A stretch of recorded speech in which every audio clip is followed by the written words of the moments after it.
So welcome to this next video in this series, and this video is about two things. Firstly, how to extend your growing season if you have an outdoor garden, and the next thing, it's about the value and the immense power of being in nature. And for me, that's about waking up, basically, and giving everyone the opportunity to remember who they are. And so we will talk a little bit about our own experience, but also just the different studies and things that we've noticed with our clients and then with people who work with children. So in terms of the value of having an outdoor garden and extending your growing season, one of the great things about that, of course, is being able to pick fresh organic food for longer in the year. But the other thing is being outdoor in your garden. You get to be in nature, and there are wonderful benefits of that. It's kind of like people who go fishing. So they go fishing in order to catch a fish and maybe fry it up for supper. But actually, one of the big pluses of fishing is you perhaps by a river, you're lulled by the sound of the river, and you're in nature with the trees, and you see all the wildlife and the birds and dragonflies, and it's just a full sensory experience. Plus you get to fry up a fish for supper. So gardening is just the same as that. And that's sort of like a meditation. It's sort of like coming back home, stepping back from the virtual reality or the everyday world and back into the world that we belong to. And it frees up the mind. You know, we spend so much of our time focused on our iPhones, on our computers, talking to people.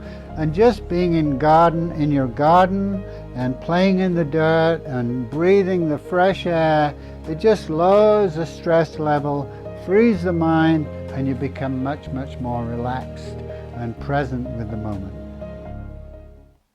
Okay, so in the last video, we talked about ways you can start to access fresh organic food. And some of these ways are growing it yourself. And we talked about window boxes and growing sprouts and grow towers. But those are assuming you don't actually have a space that you can garden outside.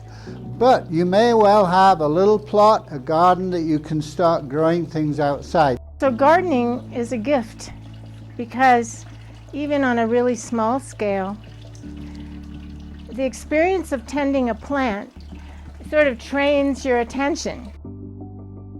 Looking at our garden each day, you know how you observe your pets and you can tell if they're feeling good or not? Well, it becomes the same journey with plants. Even though I used to not manage to grow anything, I've become really sensitive to the look of my plants and to how they're doing every day. And so part of connection is observation. And just being in a garden, it's such a privilege because you come to know whether they're needing water, whether they have had too much cold, all those kinds of things, whether it's time to maybe pull them out because they've gotten infested, or they're saying, oh no, I'm root bound. So all of these things are one of the joys of gardening. And after a while, you begin to read nature. All of these things kind of bring us to a relationship with the plants and a relationship with the whole field of experience. And it's a real special privilege for me.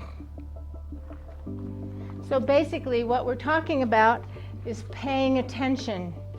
And there's nothing like paying attention, because it helps us to understand what our meaningful relationship is with nature and with the plants that we're growing and nurturing so that they'll nurture us. And it's a symbiotic relationship.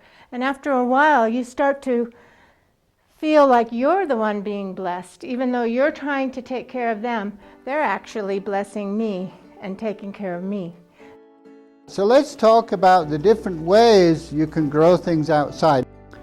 So remember that in the Rocky Mountains, without protection, your growing season is 90 days at the most. That's a frost-free growing season, so you are pretty limited in terms of growing in a garden that's not protected in any way. But a lot of people do raised beds, which are really a good idea. And the nice thing about a raised bed, so imagine this is a raised bed, is you don't have to stoop down to grow things. You can actually have that much soil and bring in really good soil, and it warms up faster in the spring, which is kind of nice. But how do you protect those plants against early frost, late frost, snow, hail, wind, and that kind of thing? So the first thing that people do is put on row covers, and these are row covers. They're a flexible type of material that allows the plants to breathe, and what they do is that it give you extra 3 or 4 degrees of protection from frost. They also prevent hail damage, so you know there's a hailstorm in the area, the row covers will really help you protect against damage. And then the next level is cloches, and these are like little plastic sheets of plastic along the bed with hoops that support the plastic. And again, these can give you 3 or 4 degrees of protection, but the downside of row covers, unfortunately, is they will collapse under heavy snowfall, and the wind tends to blow them and shred them. So those are a little limiting. Actually, tending a plant from seed to harvest is quite an experience, and that's why children get so much out of it. A study in the UK shows that children now have less contact with nature than ever before. Only 1 in 5 have the joys that many of us knew in playing outside, building forts, hiding in the bushes, and roaming in natural settings. We know that free play is essential for development on all levels. Hands-on experiential learning and the discovery in nature creates the foundations for building children's innate capacities. The joy, balance, release, and motivation that emerges out of this kind of free play is invaluable.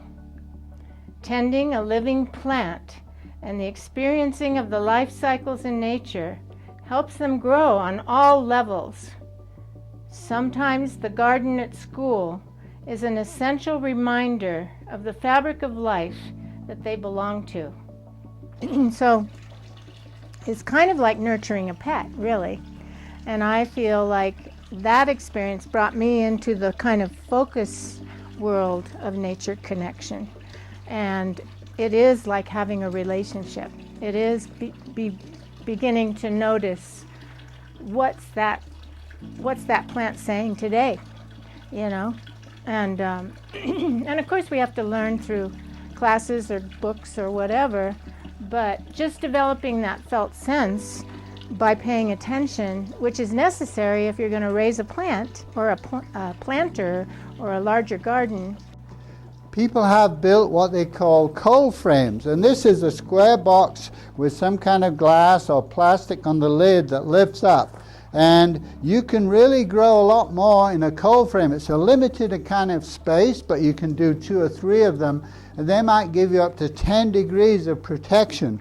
And we have a cold frame that we could show you some pictures of that has black water bottles in the back of it. That helps to keep it warmer, and we can grow all winter in our cold frame. It's very well insulated, and so that's another way to go.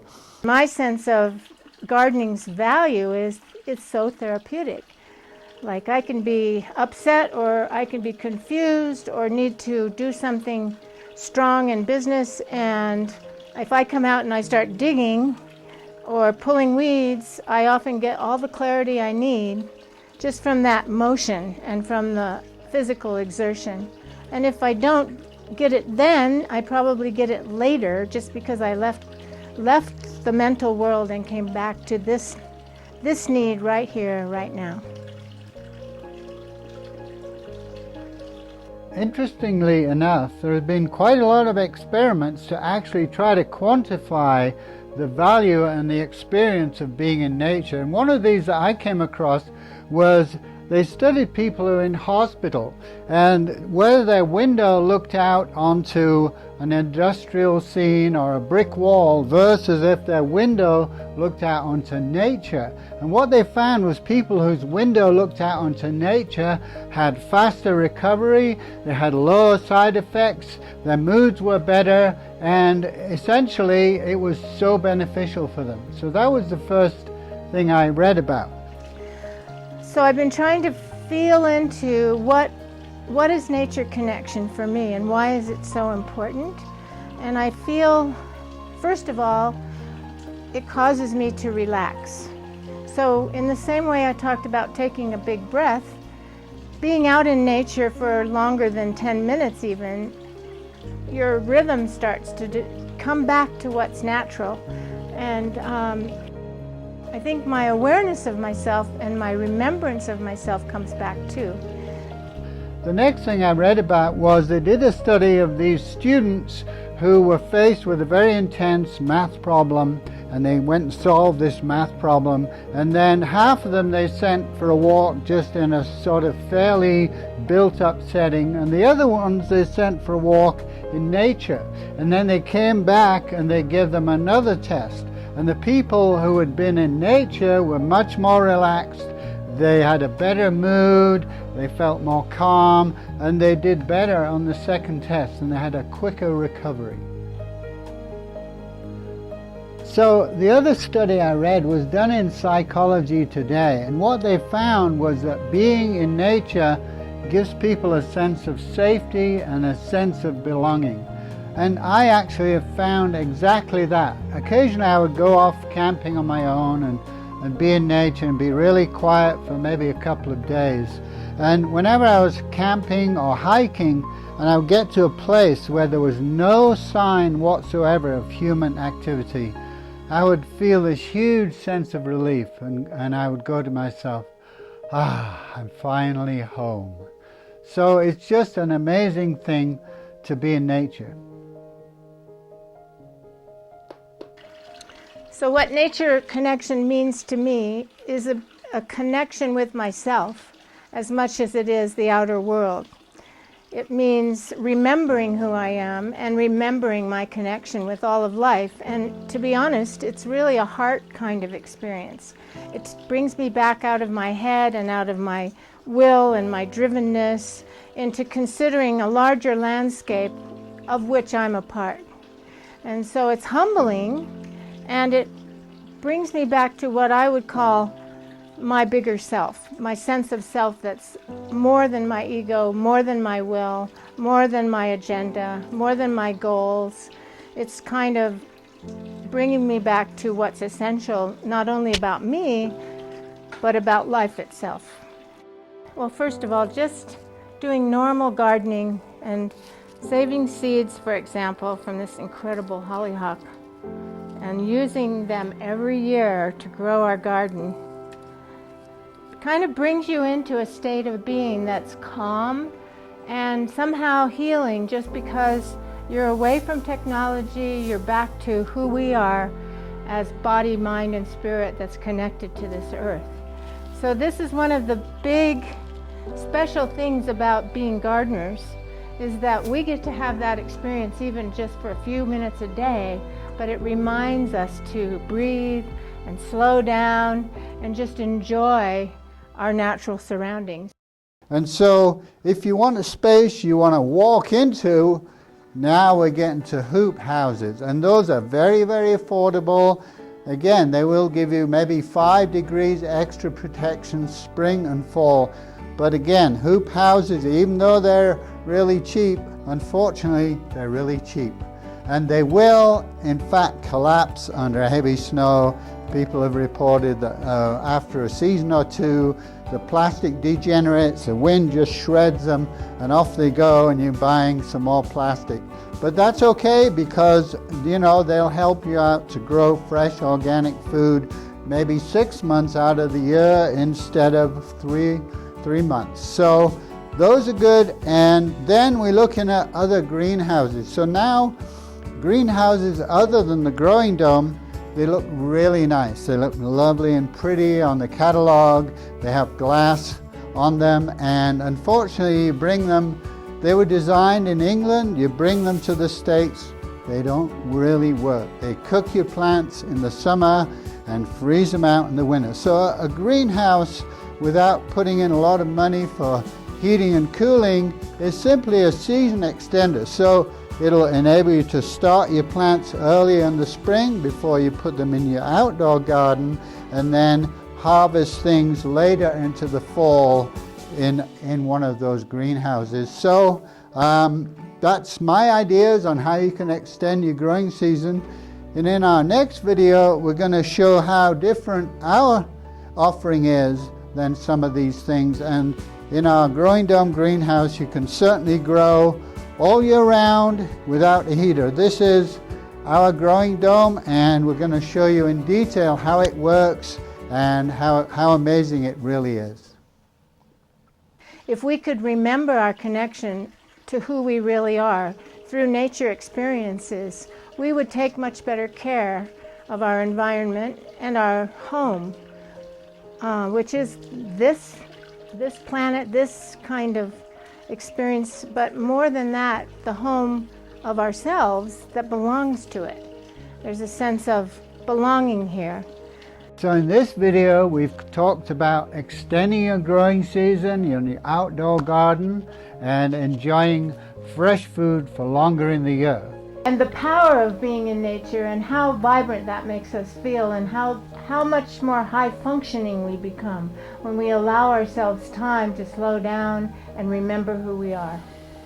And so the next and final video, I can't wait to show you that, because it's going to pull everything together that we've talked about in these 3 videos. And so we're really looking forward to showing you the culmination of 40 years of study and work and sharing our lives with you and what we're offering. So there's going to be a really special offer in the next video. We hope you enjoy it, and please leave comments on our blog or on our YouTube page, and we look forward to you joining us for our next video.